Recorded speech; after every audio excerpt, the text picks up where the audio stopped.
Now, welcome to episode 2 of my story that is essentially a much different take on or version of the Obi-Wan Kenobi series, much different from the one we got. And before getting back to it, let me just quickly say thank you to everyone who watched and commented on that first part. It seems like many of you really enjoyed it, which is awesome to know. And I hope their sort of endorsement means anyone who clicks on this video or this part of the story who hasn't seen the first one will go back and give it a watch or a listen. In fact, I'd highly recommend starting with that part. Otherwise, what's going on right now in the story likely isn't going to make a whole lot of sense to you. But anyway, as you can see from the runtime, this is going to be yet another long episode. Again, my intent with this was to try and make it as much as I can, given the format, to make it like an actual television or streaming series. And so, without further ado, let's get back to the story. We begin in the dimly lit streets of a city made up of fairly tall, tightly packed, angular-looking durasteel buildings. A city that perhaps was once quite majestic to behold, but now is a dirty, run-down, pale shadow of its former self. It's also the same city where, last time, Quinlan Vos met with a scruffy-looking alien who had lured him here to a cantina to take a look at a strange, ancient item that Palpatine himself had apparently been interested in. And though the artifact caused Vos to have a vision of his former Padawan's death during Order 66, the whole thing turned out to be some kind of trap set by Darth Vader, and now, presumably, Vos is hiding somewhere within the city as we see numerous squads of stormtroopers along with Viper probe droids, setting up blockades and scanning and combing every inch of it, barging into homes and other buildings, pulling scared and confused residents out at blaster point, demanding they speak up if they know anything. We then focus in on a squad of a dozen or so troopers that enters what seems to be a mostly abandoned apartment building. A trooper wearing an orange pauldron then holds up a fist, causing the whole squad to instantly come to a halt, before he says, "Teams of 2, report anything unusual and do not engage the Jedi alone. Check in at regular intervals." Immediately then, and without another word spoken by any of them, the troopers pair off and head into different directions or different parts of the building, and we follow two stormtroopers that soon enter a dark, abandoned apartment filled with what appears to be little more than the dust-covered furnishings and left-behind junk of a former and long-gone tenant. The two troopers, both with blasters in hand, take a cursory glance around the place before one says to the other, "Scan for life signs, and then let's move on to the next one." The other trooper then, with his free hand, grabs a small, rectangular device from his belt and holds it up. He presses a button on the side and begins to make a soft, pulsating sound, as if indeed scanning the general area for any life signs. That's when we see, in the opposite direction the device is currently pointed, Quinlan Vos crouching and hiding behind a large piece of furniture. Upon hearing the device come to life, we watch as he closes his eyes and holds up a hand, palm open and fingers spread, and he seems to concentrate for just a moment or two before quickly making a fist with that same raised hand. As soon as his fingers close, we then hear from the scanning device held by the trooper a slight crack or pop, and the humming stops. The trooper then shakes the device a bit before banging it rather hard against his blaster, and then he calls out, "It just stopped working."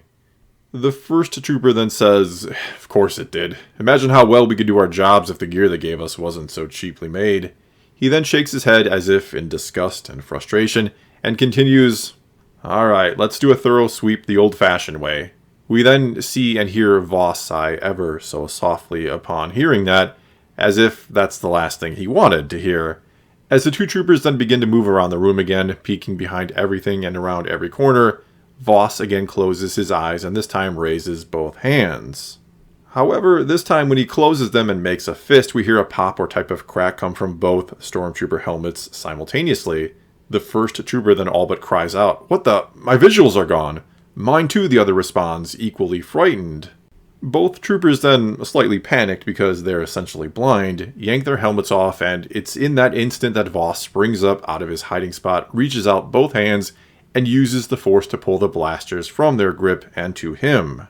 One of the blasters he then casually discards, while the other he has pointed at the two troopers who stand there in shock, helmets in hand, as Vos quickly approaches. Both the troopers then seem to weigh their options very briefly, and one of them, the first one, looks around as if he's going to try something. To that, though, Vos gives a crooked grin as he shakes his head a bit and says, "Let's not do anything stupid, okay, boys? And do set your helmets down for me, please." The troopers exchange a glance and both seem to decide and agree in that moment that it's best to cooperate.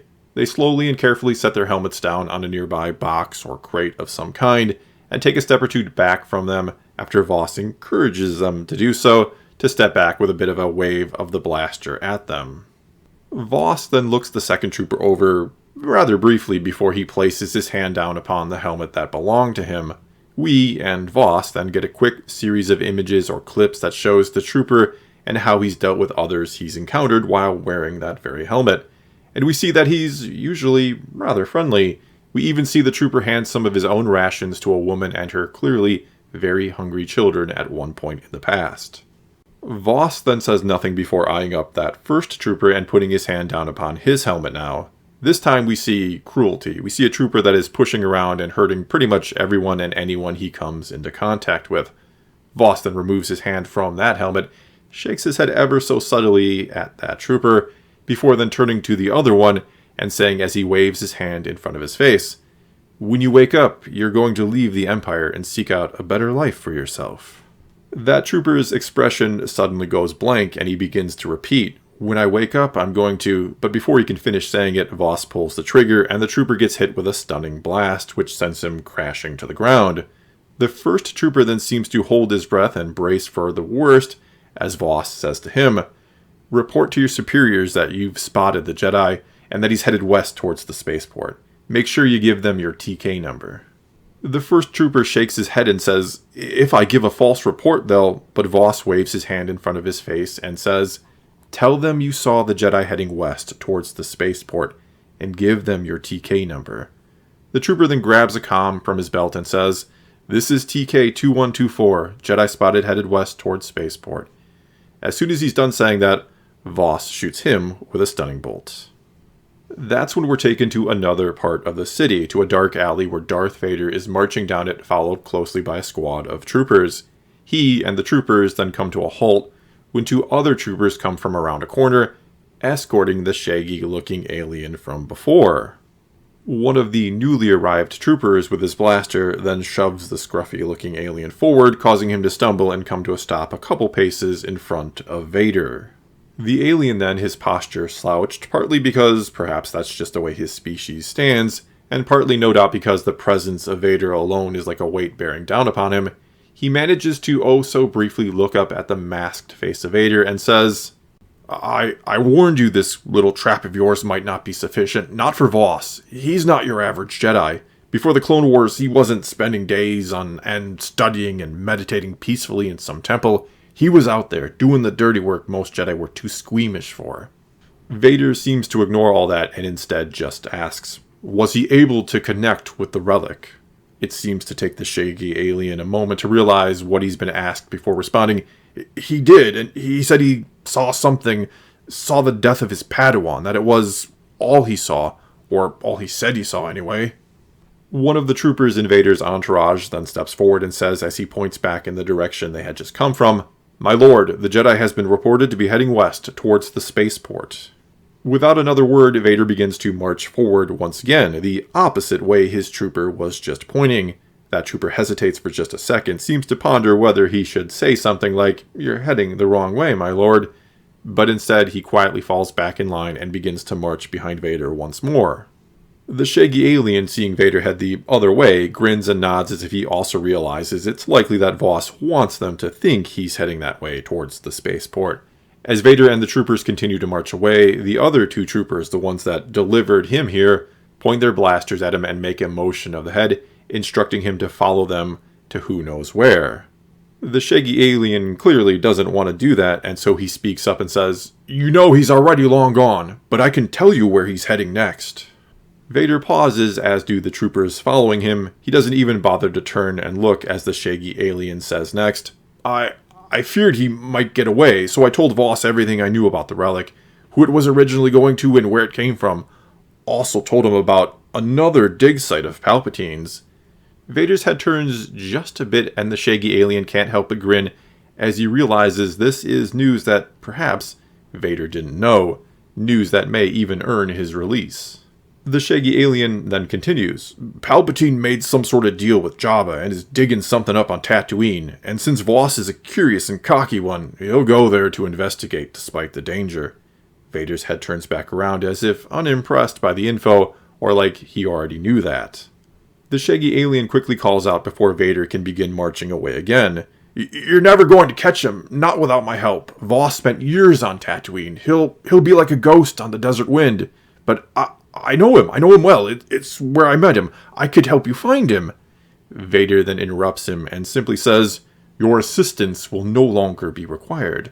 The two troopers then take him by the arm and haul the shaggy alien away as Vader continues to march on. Next, we're taken to Tatooine, and we get an exterior shot of Jabba's palace sometime in the mid-afternoon perhaps. We're then taken inside into the throne room, where we see a battered and bruised Qui-Gon guard standing with trembling legs upon the grating in the floor, all the while Jabba's fist hovers just above the button that will open that grate and send him tumbling down to face the Rancor. And while Jabba roars in anger at the Qui-Gon guard, saying something in Huttese about betrayal and demanding she be found and brought back to him alive so that he can kill her himself, Bib Fortuna stands in a nearby arched doorway, the one that leads into the chamber, while behind him, gracefully coming down a set of steps, is a tall, slim figure dressed in velvety purple robes, flanked by two stormtroopers, their armor trimmed in red. The purple-clad figure stops beside Bib Fortuna, and under the hood that's pulled up and hangs low, we can just make out the bottom of a very pale, almost grayish face. The figure then says, anything we need to be concerned about? Bib Fortuna gives him a welcoming, rather respectful bow of the head before saying, a girl ran off with a speeder. He then shrugs rather carelessly as if this is not the first time something like this has happened, nor will it be the last. The one who helped her is being punished. The two then stand there side by side for a moment in silence, calmly watching Jabba rage on. That's when the sound of a few quick beeps seems to come from the pocket of the tall, purple-clad figure. If you'll excuse me, he then says to Bib Fortuna, before turning to the two stormtroopers holding up his hand palm out, as if telling them to remain here. They, of course, do as instructed, and after heading down a shadowy corridor and into a small room that seems to be a storage area of some kind, the purple-clad figure removes a small, disc-shaped hollow projector from his pocket, clicks a button, and a small, blue, semi-transparent image of Darth Vader takes shape. The purple-clad figure then bows his head low as he holds aloft the small image of Vader. He then pulls back his hood, revealing an old, human-looking, ash-colored face with small, dark eyes, and no hair either on the face or atop the head. My Lord Vader, he then says with reverence both upon his face and in his voice, your humble disciple is ever ready to do the bidding of the... Vader cuts him off and says, Quinlan Voss was able to establish at least a partial connection with the relic. It showed him the death of his former Padawan. The purple-clad figure nods his head, not looking all too surprised by this information, before saying, Yes, I suppose that would make sense. What else did it show him? Any visions of its creator? Even the smallest, seemingly most insignificant detail could be vital. Vader simply says back, Voss managed to escape before more could be learned from him or it, and he is aware of what is transpiring on Tatooine and may be making his way to you even as we speak. The small dark eyes go wide as the purple-clad figure responds, Voss is coming here. He shakes his head angrily from side to side and said, No, this is no good at all. The few troopers here may be some of the Emperor's finest, but they are ill-prepared to face a Jedi, especially one of his caliber. Vader then says, Fear not, Purjos. I shall see to it that Voss is dealt with and captured. We will then learn everything he can learn about the relic and the one who created it. The purple-clad figure, or Purjos as Vader called him, again shakes his head before speaking. No, my lord, you cannot come here. If Sidious learns of my betrayal, if he knew all that I have told you, he would destroy us both. Vader then says, It is not I who shall hunt down Voss. Purjos again shakes his head and says, Jabba will not stand for any more troops here. He's already less than pleased that there are more than were agreed upon. Vader replies, It is not more troops that I intend to send. Purjos looks confused for a moment, then it looks as if something clicks and he says, Is Is he ready for such a challenge? You know full well Voss is quite the warrior, my lord. Vader only responds by saying, he is either ready for such a challenge or he will die trying and show his lack of value to me. Purjas nods his head in agreement and says nothing. The scene, or our perspective, then flips, and we're suddenly with Vader as he looks down upon the projected image of Purjas, coming from a small, flat hollow disc set on a table in a cantina. The same table in the same cantina, where the shaggy-looking alien first met with Voss and showed him the relic. And upon the table, in roughly the center of it, is where it still sits. No one else is in the cantina save a set of stormtroopers posted at both the front and back exits. Vader then shuts off the holo projector and the image of Purjas quickly flickers and fades away. That's when he reaches out a somewhat hesitant mechanical hand towards the relic. Slowly then he wraps his fingers around it and lifts it from the table, bringing it close to his face to inspect it. A few long seconds then go by as Vader appears to simply study it, turning it over in his hand to see it from different sides, perhaps following the string of strange runes or lettering that wraps around it. That's when suddenly a blinding flash of light occurs, and Vader sees a face in his mind's eye now. The face of a smiling Obi-Wan Kenobi from years ago, from just before the end of the Clone Wars.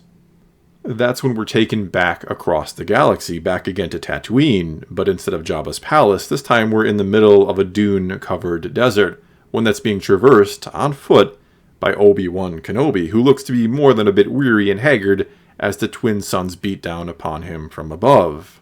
We're then watching as Obi-Wan struggles to climb a particularly tall sand dune when he hears a voice clearly call his name out from just behind him. Startled, Obi-Wan spins around, almost stumbling down the dune in the process, but sees nothing and no one there.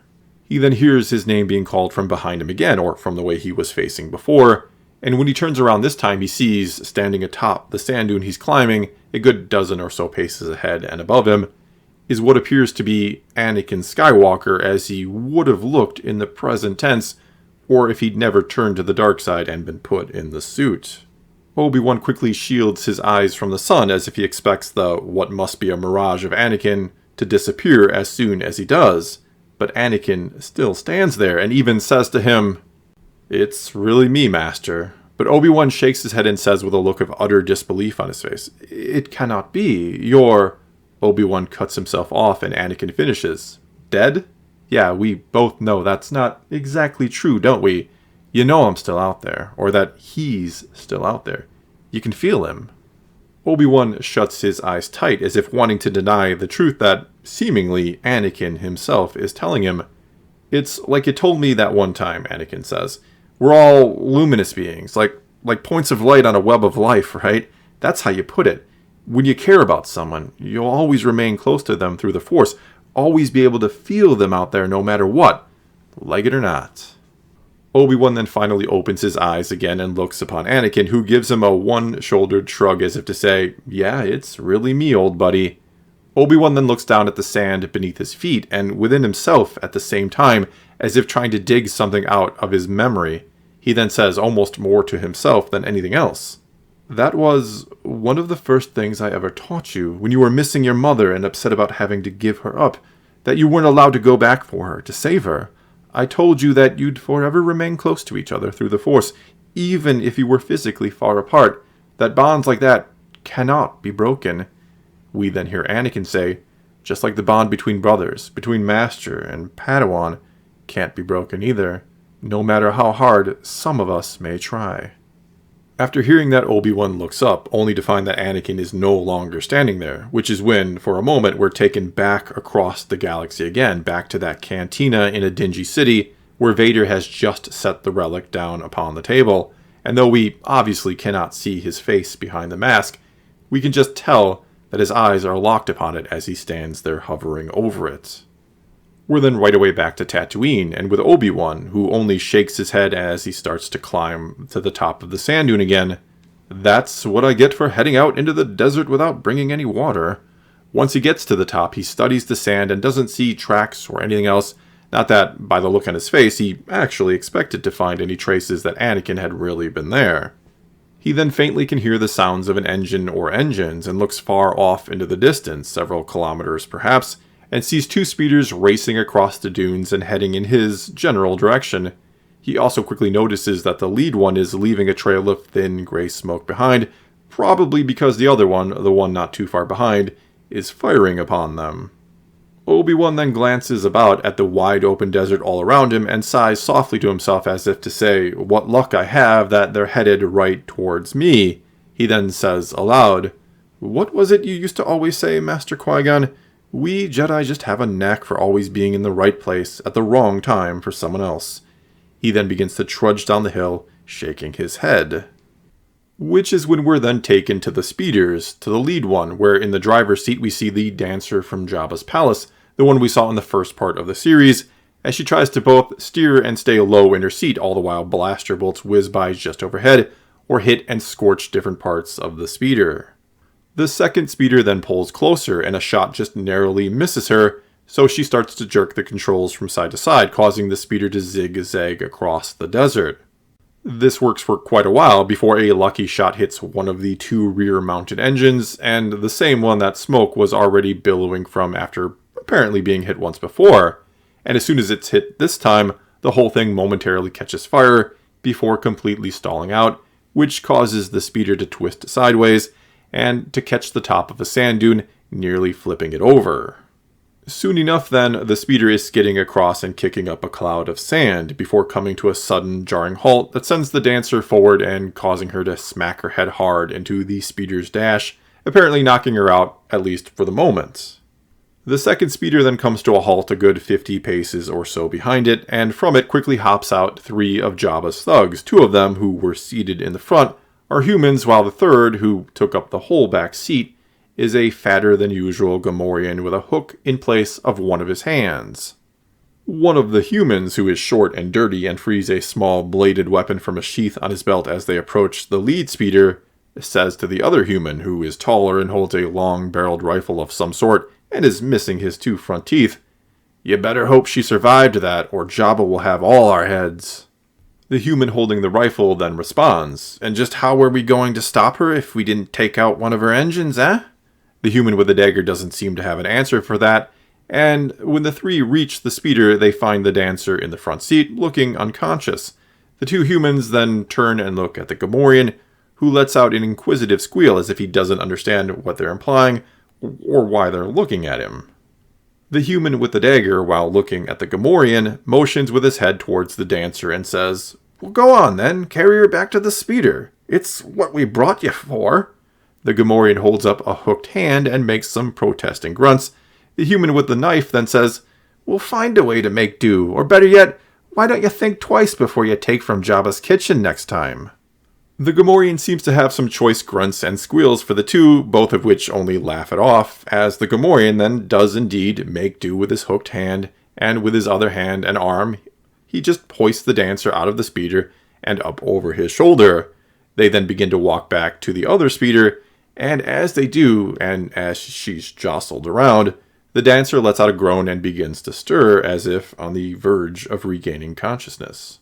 Hearing it, the human with the rifle and missing his front two teeth then leans in really close to the side of her face, and we can see his hot breath ruffle her hair a bit before he says loudly right into her ear, "Don't worry, love, we'll be taking you home now, back to Jabba where you belong, and if you're lucky, if you apologize and dance really nice for him tonight, he might even let you live." The three thugs then all throw back their heads and let out some boisterous laughter, which ends rather abruptly when they see someone is seated in their speeder right in the driver's spot, and it's of course Obi-Wan Kenobi, who says to them with a smile on his face, "Hello there." A second later, the one thug begins to fumble with his rifle as he tries to ready it, as the Gamorrean unceremoniously just drops the dancer to the sand. In that very same moment, the short thug, the one with the knife, raises it and looks like he's about to lunge into the speeder and right at Kenobi. But long before that can happen, Obi-Wan raises a dust-covered blaster, which he likely found in the speeder, and with a well-aimed shot sends a blaster bolt at, and one that hits, the knife, knocking it from the thug's hand. After very briefly glancing at the blaster with a somewhat disapproving look, he tosses it over his shoulder and into the back seat area, before essentially springing out of the speeder with a grace, ease, and speed that doesn't seem to match his age or even the natural abilities of someone half his age and far more athletic. The first thing Obi-Wan then does, or has to do, is essentially catch a wild punch aimed directly at his face by the short thug who just lost his knife, and with a quick and subtle twisting motion, Obi-Wan uses the thug's own momentum against him and sends him crashing face first into the side of the speeder.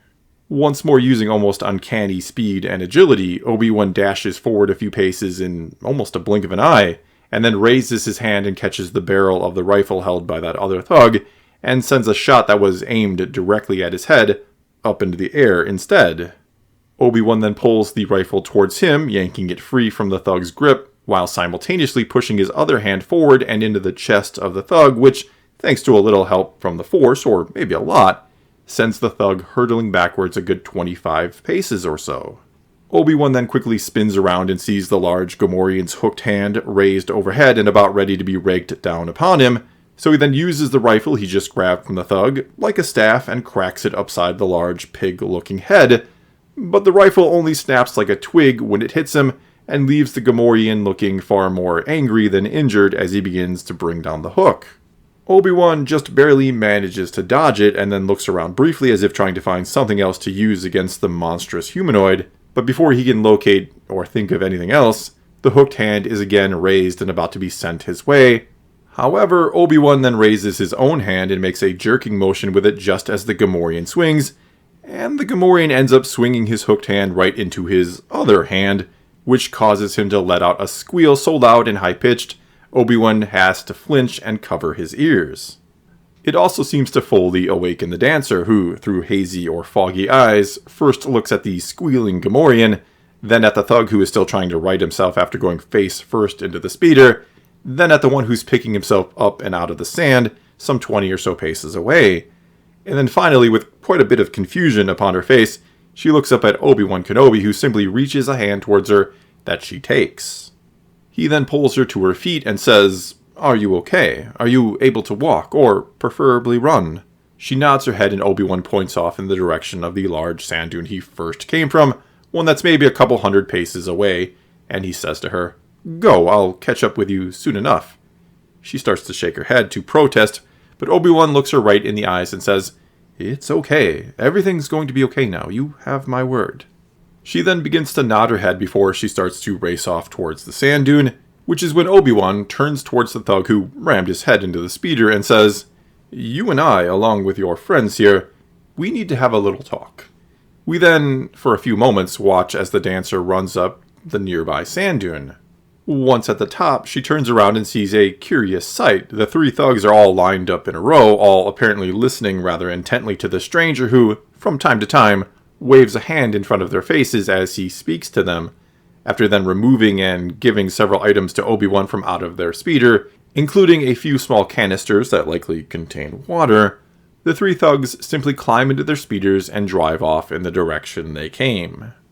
Obi-Wan then calmly walks towards and climbs the sand dune while the dancer looks on. Once atop it himself, he first looks all around him, scanning the entire horizon in every direction.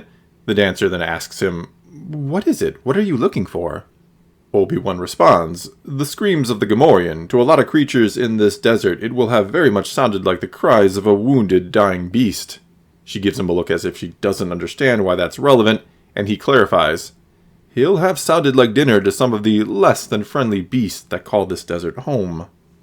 Obi-Wan then hands her one of the canisters of water, which she immediately cracks open and drinks, before he sets everything else down, and then removes his robe and hands it to her.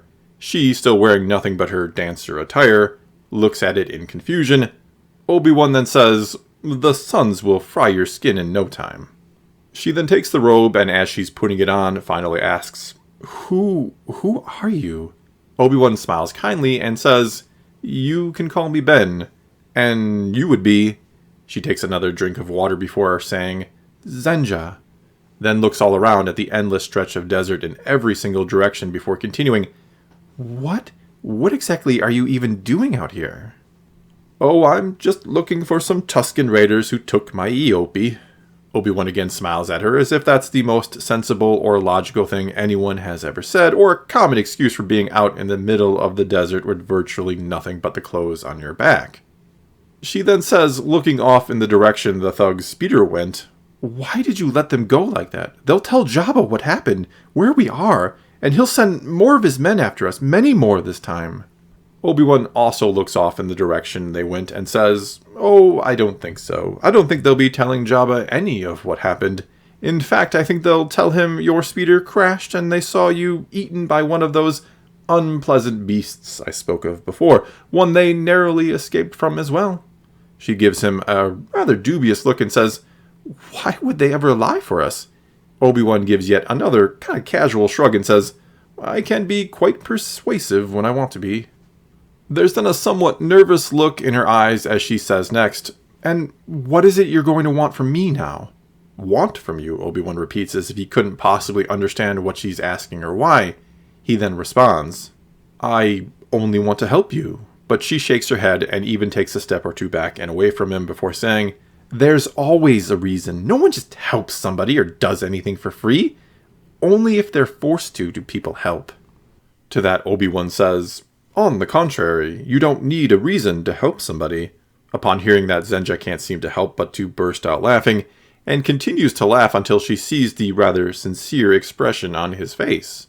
She then abruptly cuts off her laughter and says, You were being serious." Obi-Wan nods and says, "That's one thing my master always said. You don't need a reason to help somebody, or for any sort of reward to be given. You do it simply because it's right."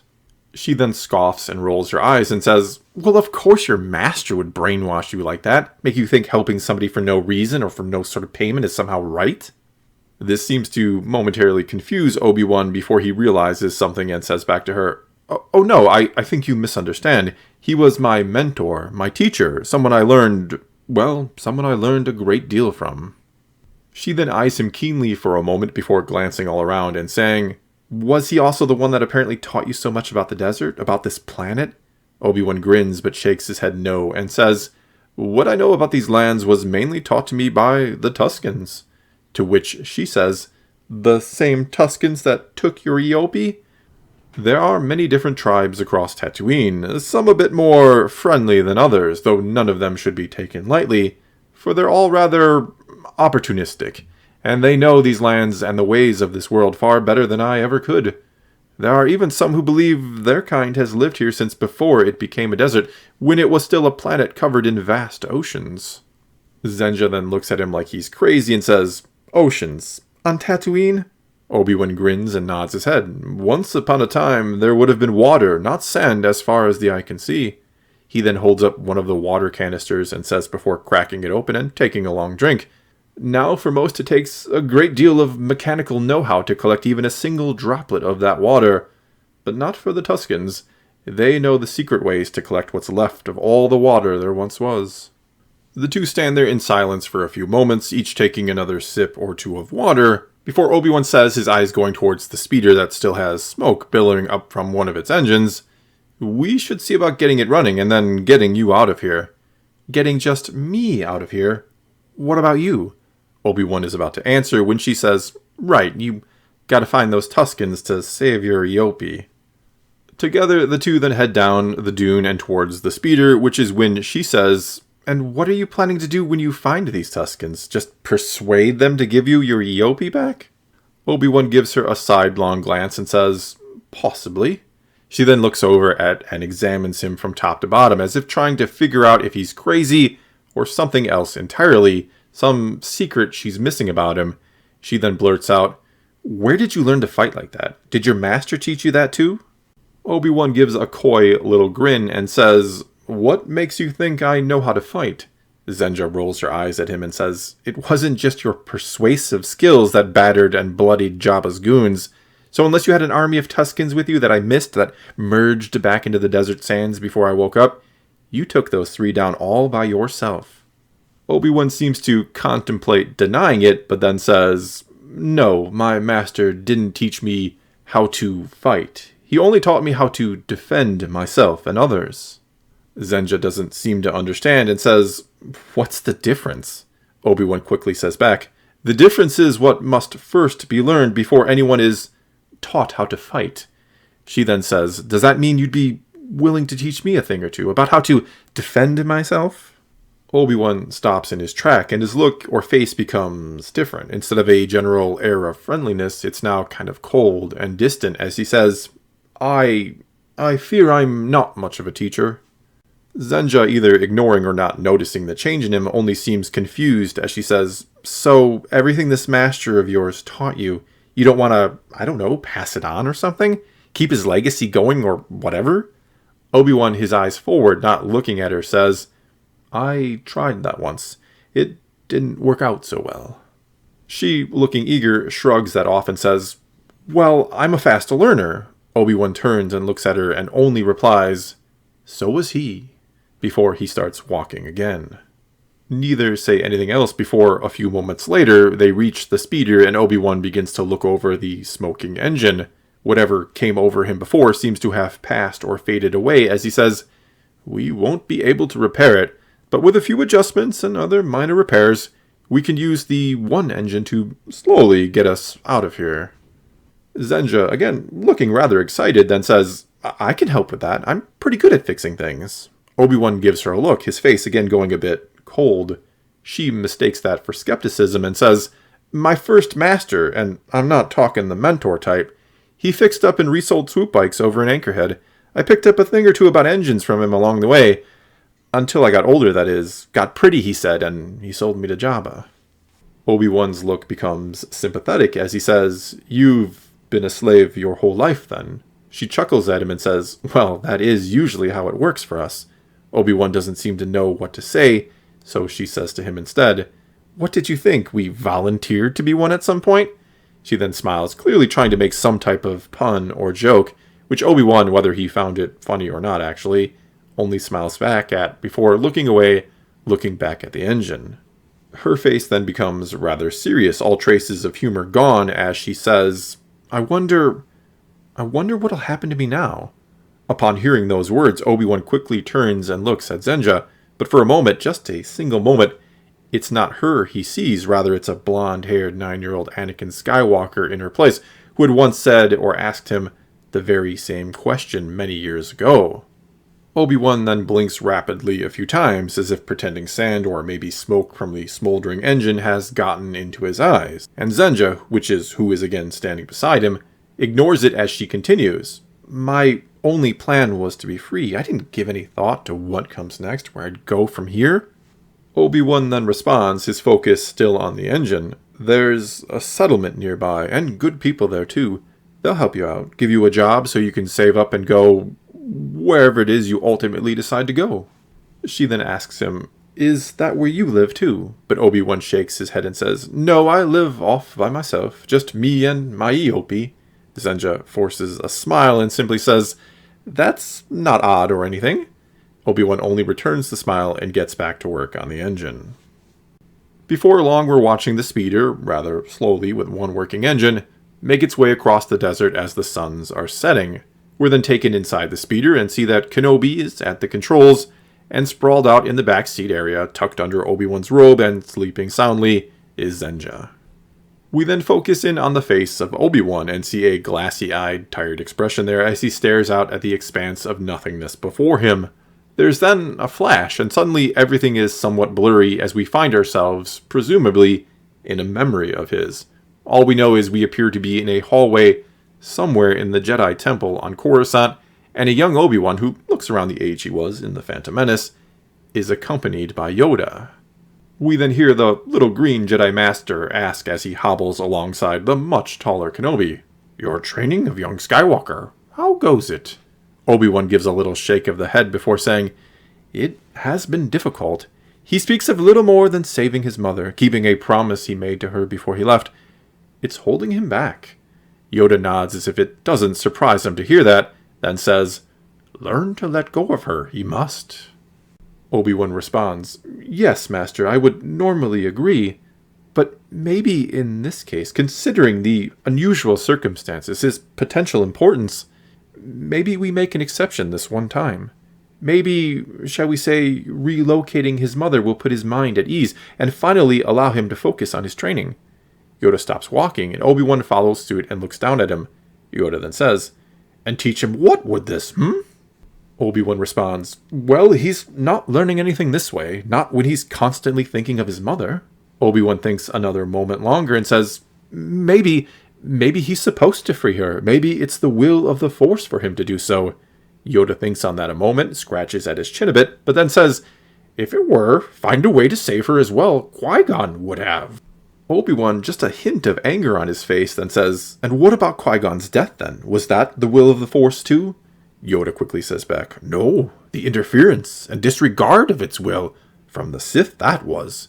Correct this imbalance we now must. Meant to train the boy, no doubt Qui-Gon was. But to you, this task now falls. And on your success, much may depend." There's then another flash, and we watch as, in the present now, Obi-Wan essentially snaps himself out of his little trance, and just in time because, even though it's dark, we can tell he's quickly coming upon a small settlement in the desert, the same one we saw before or from the first part of the series. However, by the look on Obi-Wan's face as he gets ever closer, we and he can tell something is very wrong. And indeed, we can now see that nearly everything is in ruins as black smoke raises up from several of the buildings as if they've recently been torched. The slowing of and then stopping of the speeder right on the very outskirts of the settlement then awakens Zenja, and the grogginess in her eyes quickly fades away after she sits up and sees the destruction before her. Obi-Wan then hops out of the speeder, turns and tells her to stay put as he runs towards one of the buildings in particular, one of the many with smoke raising up from it. Once inside, he frantically looks around for a few seconds but finds no one and nothing. Finally then, his eyes settle on a simple, empty wooden bowl resting on a counter, a bowl that, once upon a time, had several pieces of brightly colored fruit in it. Soon enough, we're watching as Obi-Wan walks back towards the speeder, where Zenja is waiting for him, still seated in the back seat, though she now has a dusty blaster gripped tightly in her hands as her wide, frightened eyes scan all around her. As Obi-Wan approaches, she says, "Are they all dead?" But Obi-Wan shakes his head and says, "Gone, all of them as far as I can tell." There's an odd mixture of relief and yet horror on Zenja's face as she says, Who would take them? Tuskens?" Once again, Obi-Wan shakes his head and says, "It's not unheard of for some Tusken tribes to take people, but not on this scale. This wasn't them. Though I do believe it was made to look like they did it. But this is too sloppy, and intentionally so. And when Tuskens strike, well, they're far more careful and efficient than most would ever give them credit for." Zenja doesn't seem to know what to make of any of it, and then says, "So, what do we do now?" Obi-Wan's look is resolute as he simply says, Now we're going to find them." And that is where this part ends. Well, that's all I've got for this time. Now it's your turn to take to the comments below and tell me what you thought of this episode and what you think might happen next. So again, do leave your comments below. Tell me what you thought. Let's talk some Star Wars. And until next time, thank you so much for watching.